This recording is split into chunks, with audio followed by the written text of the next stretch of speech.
پھر HIV ایک epidemic بھی ہے مگر یہ جسم کو کمزور کرتی ہے اور جو کہ ایونچولی پھر بہت سارے کینسرز کا وجہ بنتی ہے.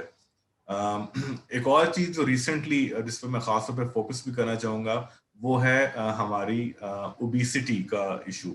اوبیسٹی موٹاپا یعنی جیسے آپ کو پتا ہے کہ بہت ساری امراض صرف کینسر ہی نہیں دل کی اور شوگر کی تکلیف کا بھی سبب بنتا ہے.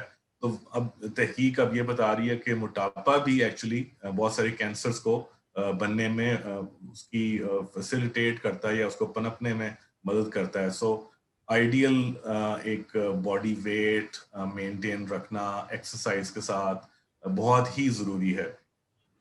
اسی طرح سے فزیکل ایکٹیویٹی کی کمی وہ بھی گین سارے ملے جلے یہ ان کے ایفیکٹس ہیں بٹ الٹیمیٹلی اس سے بھی آپ کے کینسرز کے بننے کا امکان بڑھ جاتا ہے. سو یہ آئی تھنک بڑی بڑی چیزیں ہیں. اس کے علاوہ اور اب جدید تحقیق کی ضرورت ہے کہ ہم اور بھی چیزوں کو دیکھیں جس طرح انوائرمنٹل پولوشن ہے. ہم جنرلی ڈسکس کرتے ہیں کہ بہت سارے کارسینوجنز ہماری ماحول میں آ جاتے ہیں پانی میں ہوا میں وہ بھی کینسر کو خاص طور پہ جس طرح پھیپھڑوں کا کینسر ہے ریڈون گیس فار ایگزامپل وہ کینسر لنگ کے کینسر پھیپھڑوں کا کینسر پیدا کرتی ہے. تو یہ اس طرح کی چیزیں جو ہیں وہ بھی کینسر بننے کا سبب بن سکتی ہیں اور ہمیں خیال رکھنا ہے کہ ہماری آکوپیشن ہمارے جہاں پہ ہم کام کرتے ہیں وہاں پہ کوئی ایکسپوجر تو نہیں ہے. خاص طور پہ وہ لوگ جو انڈسٹریز میں کام کرتے ہیں جہاں پہ ایسبیسٹس جو ایک بڑا کامن ایک یوز ہوتا ہے انسولیشن کے لیے مٹیریل وہ پھیپھڑوں کا کینسر پیدا کر سکتا ہے. سو یہ بہت ساری وجوہات ہیں جو کہ کینسر پیدا کرتی ہیں. اب جو دوسرا سوال تھا آپ کا کہ کینسر بڑھ رہا ہے سو ڈیفینیٹلی دنیا کے اگر آپ دنیا کو دو حصوں میں تقسیم کرتے ہیں ایک وہ جو کہ ترقی یافتہ ممالک ہیں جو کہ ڈیولپڈ ہیں اور ایک دوسرے جو کہ ابھی ترقی پذیر ہیں جس طرح پاکستان. سو ایک اندازے کے مطابق جو رپورٹ تھی اس میں کہا گیا تھا کہ جو ترقی پذیر ممالک ہیں وہاں پہ اب دنیا کا 60 to 70% کینسر اب وہاں پہ اب دیکھا جائے گا اور جو ترقی یافتہ ممالک میں کچھ کینسرز میں شرح کم ہوتی جا رہی ہے. تو یہ ایک تھوڑا سا ایک فرق ہے اور آئی تھنک اس لحاظ سے دیکھا جائے تو ہمارے ممالک میں کینسر ڈیفینیٹلی یہ بڑھ رہا ہے اور اس کی بنیادی وجہ میرے خیال میں جو انوائرمنٹل سائڈ آف تھنگز ہے جو فیکٹرز ہیں ان کا بڑھنا ہے. ہمارے لائف سٹائل ریلیٹڈ بھی اور ہماری باقی خوراک ہوا پانی وغیرہ میں بھی جو آلودگی کا اثر ہے غالباً اس کا اثر زیادہ ہے. Thank you so much doctor Hasan. آپ نے بہت ہی کمپلیٹ ہمیں انفارمیشن دی ہے. سو بنیادی طور پہ آپ نے ہمیں یہ بتایا ہے کہ موروثی اور غیر موروثی وجوہات ہو سکتی ہیں اور زیادہ تر کینسر جو یہ غیر موروثی وجوہات ہیں جو ماحولیاتی تبدیلی ہے اور جو رہن سہن میں وزن کا خیال نہ کرنا یا کچھ انفیکشنز کا ہونا اسموکنگ یا سگریٹ نوشی یہ وہ چیزیں ہیں کہ جو کینسر کے بڑھنے کی وجہ بن رہی ہیں اور شاید انہی کو ایڈریس کرنا یا ان میں تبدیلی لے کے آنا ہمیں کینسر سے بچاؤ کی طرف بھی لے کے جا سکتا ہے. آپ نے کچھ تو پوائنٹس کور بھی کیے ہیں کینسر سے بچاؤ سے ریلیٹڈ جس میں آپ نے بتایا کہ ہم نے اپنے لائف سٹائل کو کیسے بہتر کر سکتے ہیں.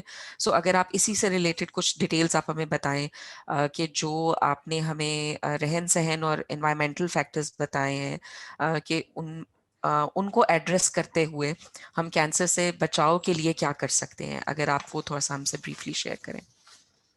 جی بالکل. اس میں ایکچولی جو ہم نے تدابیر کرنی ہے وہ بہت سادہ سی ہیں کوئی بہت کمپلیکیٹڈ یا پیچیدہ نہیں ہے.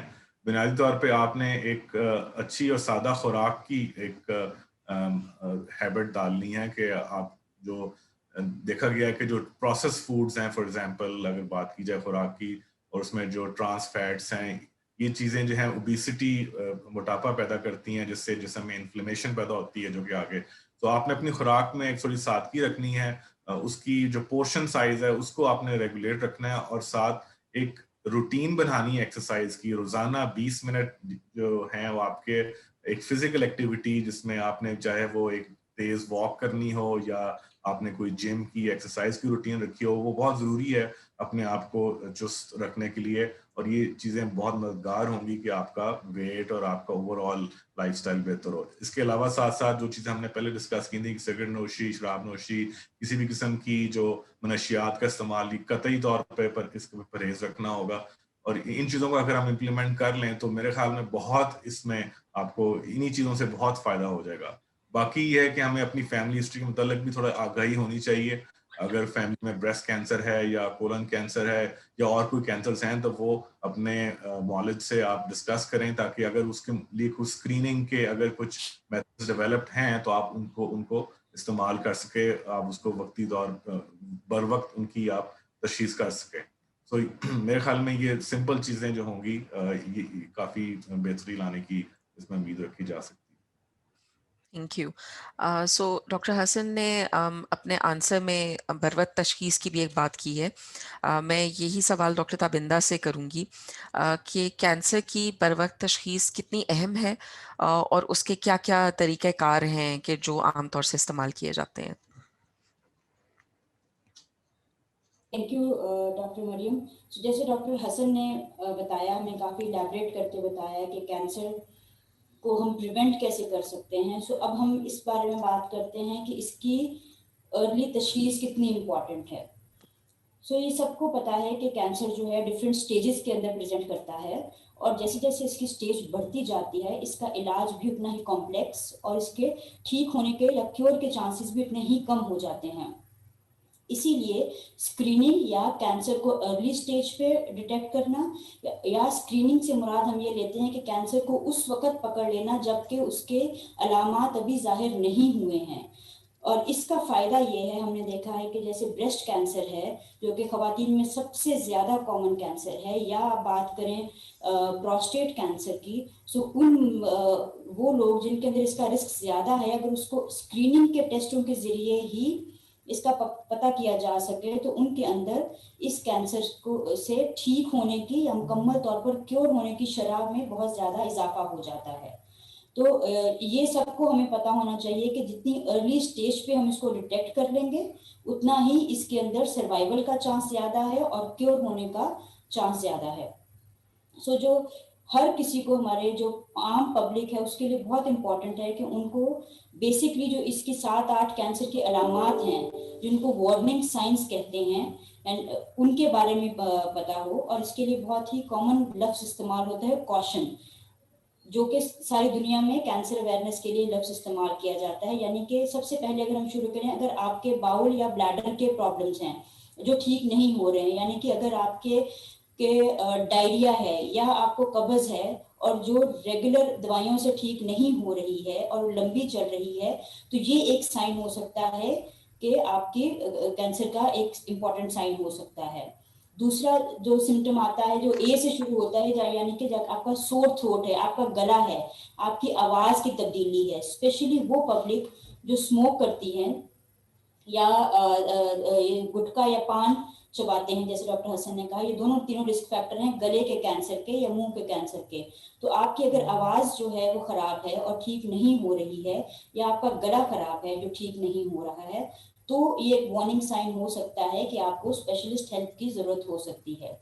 تیسرا سائن یہ ہے کہ آپ کو کھانسی ہے, اس کھانسی میں بلغم آتی ہے, اس بلغم میں خون آ رہا ہے, آپ کا ایک ان ایکسپیکٹڈ ویٹ لاس چل رہا ہے, یعنی کہ آپ خود وزن نہیں کم کرنا چاہ رہے ہیں لیکن خود ہی سے آپ کا وزن گریجولی کم ہو رہا ہے.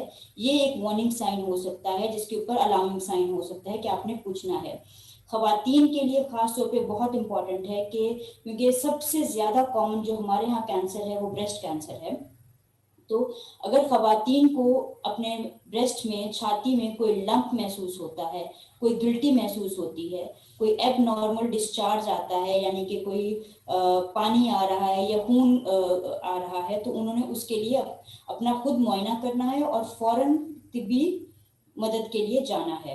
تو یہ بہت زیادہ امپورٹنٹ ہے کہ ہم ان سارے رسک فیکٹرز کو اور ان سارے سائنز اینڈ سمٹمس کو اپنے ذہن میں رکھیں اور جلدی میڈیکل جو ہیلپ ہے اس کی طرف جائیں, تاکہ اگر خدا نخواستہ ہمارے اندر یہ بیماری ہے تو اس کو جلدی پکڑا جا سکے اور اس کو ختم کرنے کے لیے پراپر علاج کی سہولتیں مہیا کی جا سکیں. بریسٹ کینسر کے لیے اسپیشلی بہت ضروری ہے کہ میموگرام کرایا جائے. میموگرام ہر 50 سال کی خاتون کے لیے لازمی ہے کہ وہ میموگرافی کرائے, جو کہ ارلی بریسٹ کینسر ڈیٹیکشن کے لیے ہے اور یہ اسکریننگ کا اہم ٹول ہے. اسی طرح ہم اگر بات کریں خواتین میں ہی دوسرے کینسر کی جو کہ ہے سرویکل کینسر، تو سروکس کا کینسر ایک واحد کینسر ہے جو کہ اب ہماری یہ جو ویکسینیشن ہم کراتے ہیں اس سے پریونٹ ہو جاتا ہے. سو ہر چھوٹی بچی جو کہ 11-12 سال کی ہے اس کی ویکسینیشن ہونی چاہیے وائرس جس کا نام ہے HPV وائرس، جس کو ہیومن پیپلوما وائرس کہتے ہیں، جس سے آگے بڑھ کے ان کے اندر سروکس کے کینسر کی شرح بہت زیادہ کم ہو جاتی ہے. سو یہ چیزیں بہت زیادہ اہم ہیں. جیسے پھر ڈاکٹر حسن نے کہا، اسی کو اگر ہم فردر لے کے چلیں کہ اگر ہماری فیملی ہسٹری ہے کینسر کی، ہمیں پتہ ہے کہ ہمارے اندر موروثی کینسر ہے، تو ہمیں اویئرنیس ہو کہ کس کس قسم کے کینسر ہیں، اور اپنے آنکولوجسٹ یا ڈاکٹر سے مل کے ایک پورا لاہے عمل ہو کہ ہم نے کس ایج پہ اپنے ٹیسٹ کرنے ہیں. فار ایگزامپل اگر آپ کے خاندان میں کولن یا ریکٹم کا کینسر ہے، آنتوں کا کینسر ہے، تو آپ نے کولونوسکوپی کرانی ہے، آنتوں کا معائنہ کرانا ہے، آپ نے کس ایج پہ کروانا ہے، آپ کی کیا ایسی دوائیاں موجود ہیں جو آپ کے اندر کینسر کو پریونٹ کر سکے. سو یہ اویئرنیس جو ہے یہ بہت زیادہ ضروری ہے کہ ہم اپنی ہسٹری کے بارے میں بھی اویئر رہیں اور جو کامن سائنس اینڈ سمٹمز ہیں ان کے بارے میں بھی اویئر رہیں. Thank you very much doctor صاحب مندہ، آپ نے بہت ہی مفید ایک مشورہ جو شیئر کیا ہے وہ یہ ہے کہ وہ لوگ کہ جن میں کوئی جینیاتی یا موروثی وجہ بھی کینسر کی ہوتی ہے، ان کے لیے بھی یہ چیز بہت ضروری ہے کہ وہ اپنے معالج کے ساتھ رابطے میں رہیں تاکہ ان کے اسکریننگ ٹیسٹ یا اگر کوئی دوائیاں ان کے لیے میسر ہیں تو وہ ان کو دی جا سکیں، اور جو باقی لوگ ہیں وہ بھی اپنے جسم میں ہونے والی تبدیلیوں سے آگاہ رہیں اور ان کو بر وقت چیک کرائیں. میں اب مس ریحانہ کی طرف جاؤں گی. جب ایک دفعہ کینسر کی تشخیص ہو جاتی ہے تو کینسر کے مریضوں میں اور ان کے علاج میں نرسنگ کا ایک بہت اہم رول ہوتا ہے. خاص طور سے جو ابتدائی ایک خوف ہوتا ہے اور لوگوں کو یہ پتہ نہیں ہوتا کہ انہوں نے اپنے علاج کے دوران کیا احتیاطی تدابیر لینی ہے. علاج کے دوران مریضوں کے لیے آپ کیا مشورہ دیں گی کہ لوگوں کو کیا کرنا چاہیے؟ اپنے علاج کے ساتھ ساتھ وہ اپنا کس طرح سے بہتر خیال رکھ سکتے ہیں؟ شکریہ ڈاکٹر مریم. میں یہ کہنا چاہوں گی کہ جو لوگ کینسر جن کا ایک دفعہ تشخیص ہو جاتا ہے اور ان کا علاج شروع ہو جاتا ہے یا ابھی تشخیص کے مرحلے میں ہی ہوتے ہیں اور یہ پتہ چل جاتا ہے کہ ان کو کینسر ہے، تو ان کو عام فہم زبان میں انگلش میں تو ویسے سروائیور کہتے ہیں یا کینسر سے بچ جانے والا شخص کہتے ہیں. اب اس میں ہمارے پاس 3 قسم کے لوگ ہوتے ہیں. ایک وہ لوگ جو تشخیص کے مرحلے سے گزر رہے ہیں اور انہیں پتہ ہے کہ ان کو شاید اس طرح کا کوئی ایشو ہے یا ابھی پتہ نہیں ہے کہ ان کو کینسر ہے اور وہ کس سٹیج پہ ہے.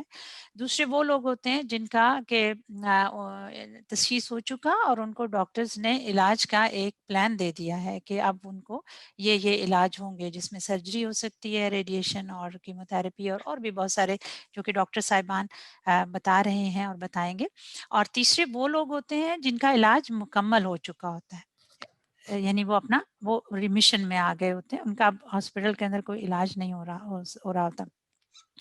جس مرحلے پہ بھی پیشنٹ ہوتا ہے اس کو مدد کی ضرورت ہوتی ہے علاج کے علاوہ بھی، اور وہ مدد یعنی معاشی مدد، سوشل جسے آپ کہہ سکتے ہیں، یا نفسیاتی سہارا جسے آپ کہہ سکتے ہیں، یا جسے آپ اخلاقی سہارا کہہ سکتے ہیں، اس کی بھی ضرورت ہوتی ہے. اس کے ساتھ ساتھ ان کو ایک خاص طور پہ ایجوکیشن یعنی تعلیم کی تھوڑی تربیت کی بھی ضرورت ہوتی ہے تاکہ وہ اپنی زندگی کو اپنی اس بیماری کے ساتھ بھی رہیں، اپنا خیال بھی گھر پہ رکھ سکیں وہ اور ان کے خاندان والے، اور وہ انسان جس کا علاج چل رہا ہے وہ اپنی زندگی کو نارمل انسانوں کی طرح گزار سکے، کام پہ جا سکے، اگر کوئی ماں ہے تو اپنے بچوں کا خیال رکھ سکے، اسٹوڈنٹ ہے تو وہ یونیورسٹی یا کالج اٹینڈ کر سکے. اس طرح کی چیزیں جو ہیں وہ کرتے ہیں. تو نرسز ہر مرحلے پہ لوگوں کو ایجوکیشن دیتے ہیں، جس کو ہم تعلیم صحت کہتے ہیں یا ہیلتھ ایجوکیشن کہتے ہیں.